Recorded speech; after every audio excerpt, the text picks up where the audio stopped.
Les piranhas, les crocodiles et tous les vers qui sont dans l'eau. Les piranhas, les crocodiles et tous les vers qui sont dans l'eau. Dans la forêt, les singes hurleurs, ça m'est égal, je n'ai pas peur. Adieu l'ennui qui me tenaille, demain je m'en vais en Guyane. Olá, bem-vindos ao nosso curso Introdução à Literatura da Guiana Francesa e hoje o nosso assunto é Amazônia. A gente vai falar um pouquinho sobre essa temática da Amazônia na literatura da Guiana Francesa e também sobre alguns estudos que já foram desenvolvidos dentro do âmbito teórico sobre as questões de Amazônia e literatura. Para a gente começar a falar um pouquinho de Amazônia, é bom a gente sempre demarcar que a Amazônia ela se constitui um espaço autônomo, uma vez constituída como o Eldorado ou então o Paraíso Perdido. Justamente porque não existe um espaço uniforme sobre a questão da Amazônia, né? Então sempre a gente vai tratar ela como aquele lugar que traz o sossego, mas também como aquele lugar hostil, com uma natureza gigante, impenetrável e que causa um impressionante fascínio. Por isso que a gente vai ver que na literatura que trata sobre as questões da Amazônia, a diversidade de tratamento é muito grande sobre o tema, né? A depender de como o jogo discursivo fala sobre a Amazônia, nós vamos ter diversos tipos de consciência sobre a Amazônia, diversos tipos de estratégias que vão dar em múltiplas representações. Os primeiros textos sobre a Amazônia, e isso dentro do imaginário francês, estão ligados ao imaginário medieval francês, em que a Amazônia vai ser pertencente a um lugar onde tem vários povos com monstros pertencentes à geografia mítica e secular, né?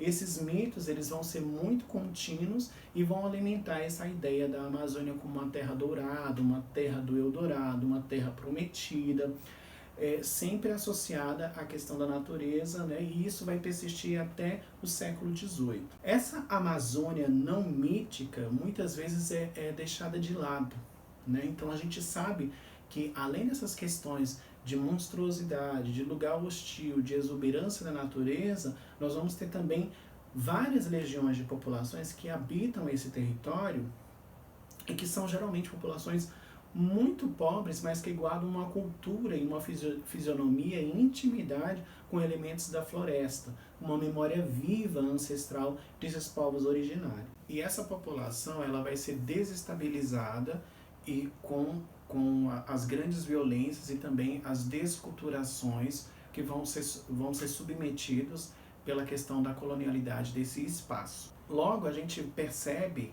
nessa questão da Amazônia dentro do imaginário literário e discursivo que a Amazônia tem sempre a imagem de um outro planeta. É uma terra sem fim, uma terra sem terro, uma terra sem leis, né, em que a gente vê uma fratura, um bojo de esquisitices, de representações do insólito e do hostil. A Ana Pizarro vai escrever um livro que foi publicado aqui no Brasil em 2012, chamado Amazônia, Vozes do Rio. E ela vai falar nesse livro justamente que a Amazônia foi construída sempre com um pensamento exterior ao seu, ou seja, não foi uma pessoa que mora na Amazônia ou conviveu com a Amazônia que nomeou o que é a Amazônia, mas sempre alguém que estava vindo para cá, que passou por aqui, ou que olhou com determinado tempo sobre a Amazônia. E ela vai falar que duas coisas são muito importantes quando a gente fala de Amazônia. Especialmente a primeira delas, que é a questão dos rios e da floresta. Esses rios e essa floresta, ela vai impactar sobremaneira todas as populações que habitam aqui, tanto populações do reino animal quanto populações humanas. Inclusive vai impactar também a viagem dos próprios europeus, porque vai ser uma terra super de difícil acesso. A Ana Pizarro também vai colocar que essa questão da dualidade da Amazônia entre paraíso e inferno vai causar uma relação do homem com a natureza e a formação da ideia do que vem ser a Amazônia. E ela cita que, de início, há pelo menos 3 imaginários sobre a questão da Amazônia. A Amazônia ligada às Amazonas, ou seja, ao mito das mulheres guerreiras.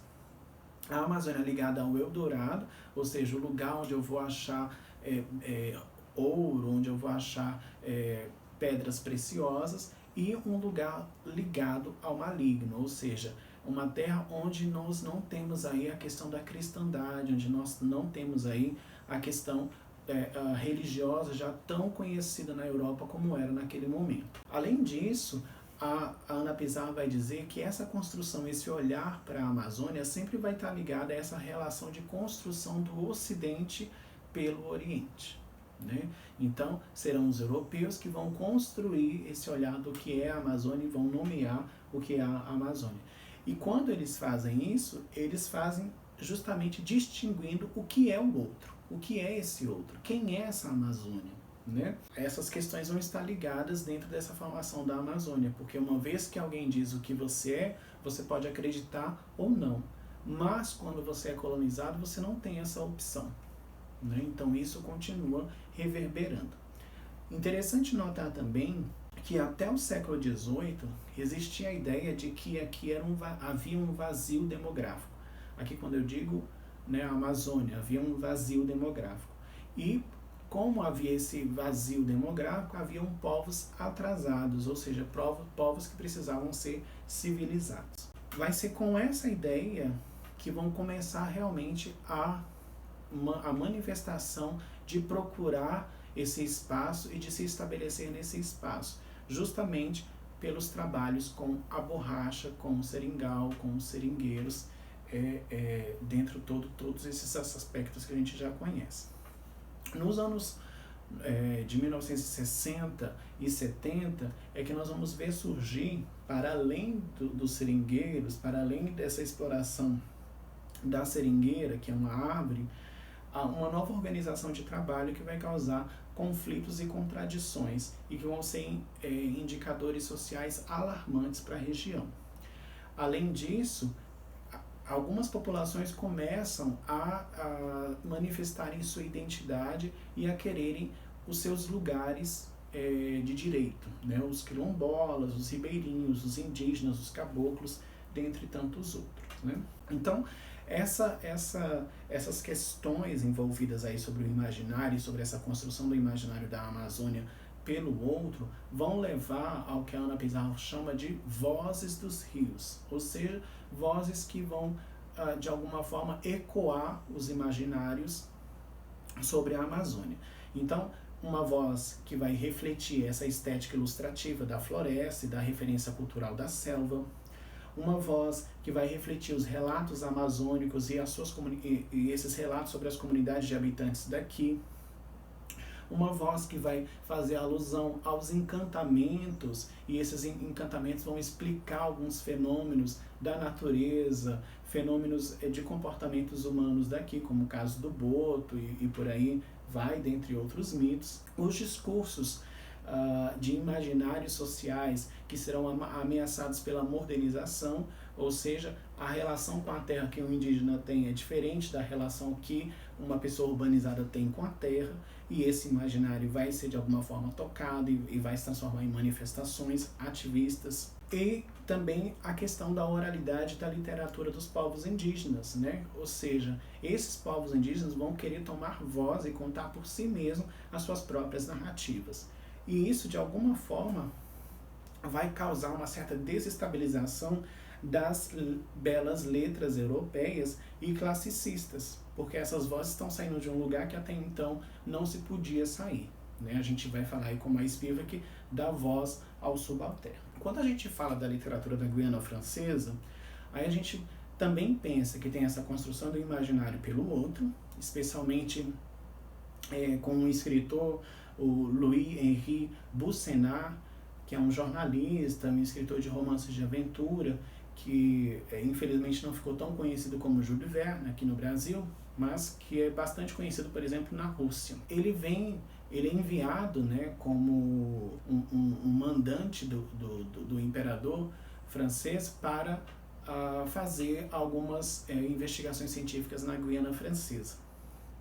Ele fica um tempo aqui, volta para a Guiana Francesa e logo depois ele retorna algumas vezes justamente para buscar fontes de inspiração, segundo o que ele dizia.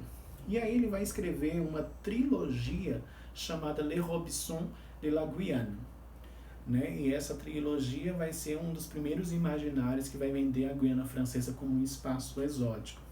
Além disso, a questão também dos seringueiros faz parte das suas narrativas, né? Ele vai ter um livro chamado Os Caçadores de Borracha, de 1887.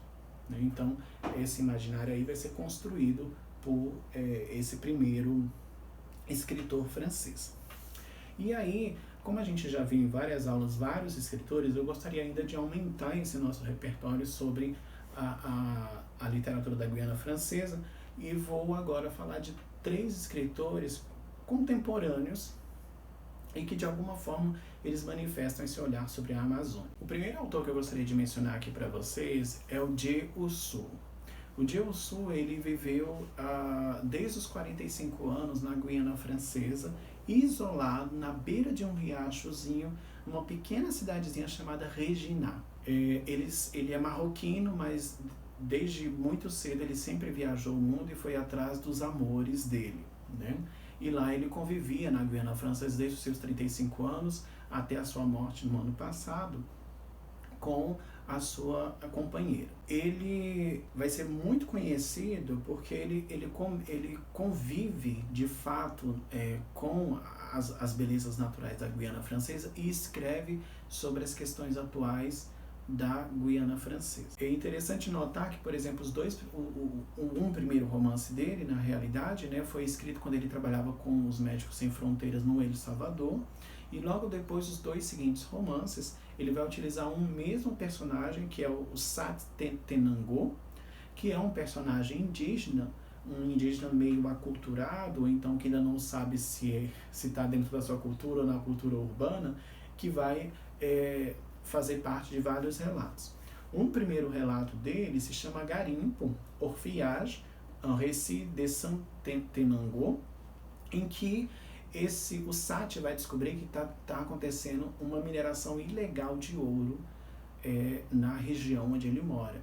Né? Então, as plantas estão sendo poluídas, os rios estão sendo poluídos, está tendo extrações de muitas partes de terra que causam, de certa forma, desconforto para as populações ali, as populações ditas ribeirinhas e indígenas, né? E ele vai fazer uma aventura nesse livro dele sobre ele vai escrever, né, os relatos de como ele combate essa população do garimpo ilegal na Guiana Francesa. Esse é um livro de 2014.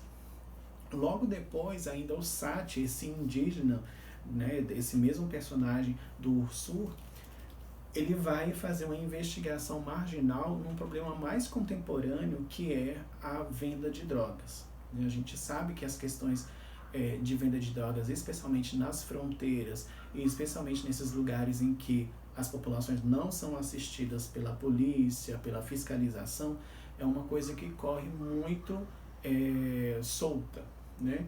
E ele vai escrever em 2016 um livro, né, bastante atual, Crick Crack, né, a gente poderia dizer a enseada do crack, ou então a pequena baía do crack, em que ele vai fazer uma investigação por ele mesmo, Sat, esse personagem indígena, sobre como desmantelar esses traficantes que de alguma forma vendiam crack ali na Guiana Francesa, no meio da Amazônia. Só para fazer um recorte aqui, a gente sabe que a Amazônia também ela está muito ligada às questões religiosas dos povos das florestas, né?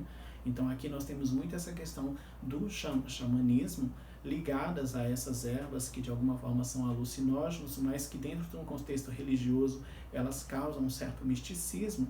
Então, de alguma forma tem aí uma abertura, né, que não é dentro desse meio religioso para esse uso dessas drogas ilícitas. E é justamente isso que o Ursur vai denunciar, né, essa falta de fiscalização dessas drogas ilícitas nesse romance.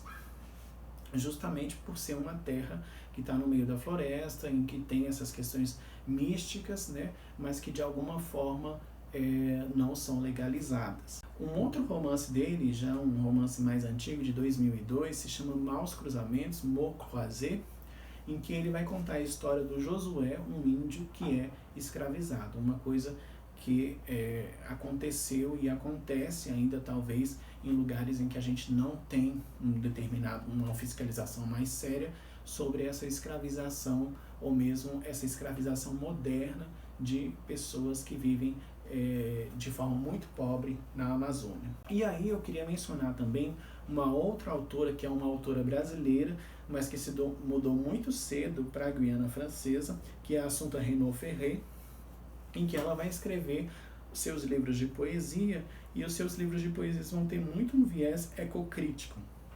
Ou seja, a literatura dela vai estar muito ligada ao meio ambiente e a um ponto de vista interdisciplinar, como que esse ambiente causa ou toca a pessoa, né? Essas várias maneiras que ela trata a literatura dela, especialmente num dos livros que eu mais gosto, que é Mon cœur est un mangrove, né? Um dos livros de poesia dela mais recente, em que ela vai falar sobre essa questão do coração é um mangue, né? Fazer essa alusão aí de que em meio a essa terra que tem vegetação, que tem água, que tem tudo, muitas coisas podem surgir. E por último, eu queria tratar de uma autora extremamente jovem, a Emeline Octavie. Ela tem só 36 anos, mas ela começou a escrever a partir dos seus 15 anos. E ela vem tratar de assuntos que estão ligados, sim, à questão da Amazônia, mas dentro de uma Amazônia muito contemporânea, especialmente de uma Amazônia que não é assistida pelo Estado, né? A gente percebeu nesse ano, por exemplo, como o Amapá foi desassistido, né? E isso não é a gente sabe que o Amapá ali está do lado da Guiana Francesa, isso não é uma coisa somente do Brasil, mas é uma coisa que acontece realmente dentro aí dessa região chamada Amazônia. E a Emily, ela vai escrever sobre isso nas suas poesias, ela vai escrever sobre isso nas suas crônicas, nos seus romances. Ela é uma islamista, né? Ou seja, ela faz aquela performance de poesia do Islã. Inclusive, para quem tiver interesse, pode ir lá no Spotify, que tem vários slams dela disponíveis para serem escutados. E, inclusive, no próprio YouTube tem alguns vídeos em que ela faz performance poesia. E vale a pena a gente ver essas questões, porque ela vai trazer todas as questões que nós estamos discutindo atualmente, sobre negritude, sobre terra, sobre interseccionalidade, sobre mulher negra, sobre as populações originárias. Ela vai trazer na poesia dela, justamente por ela ser uma mulher negra, jovem, que está pensando também no futuro, mas dentro desse contexto amazônico, né? E eu queria terminar com uma poesia dela que é islamizada, se a gente pode dizer assim, né? Performatizada poeticamente, dentro de uma das músicas do Spotify. Vou ler apenas um trechinho que fala, que já menciona, né, de que lugar que ela fala, de que lugar essa terra, né, que é uma região dentro da Amazônia. Então ela diz bem assim: país a duas ruas, né, ou terra de duas ruas. Eu venho de uma terra bem mais longe que lá, onde bizarramente, quando a gente ama, bizarramente a gente se vai. Bizarramente, quando a gente a ama, bizarramente a gente a deixa. Bizarramente, quando a gente a ama, bizarramente, tenso, ela fica mal. Eu venho dessa terra, bem mais longe que lá, que ainda hoje procura um modo de funcionamento. Né? Então, só para esse iniciozinho da poesia dela, a gente pensar como essa Amazônia está sendo construída, como esse lugar de fala ainda precisa ser decolonizado e ser construído a partir dessas pessoas que fazem parte realmente, que estão ali de corpo e alma, e também letradas, né, dentro da escrita desse olhar discursivo que é a questão da Amazônia. Bem, é isso, espero que vocês tenham gostado da aula e até a próxima.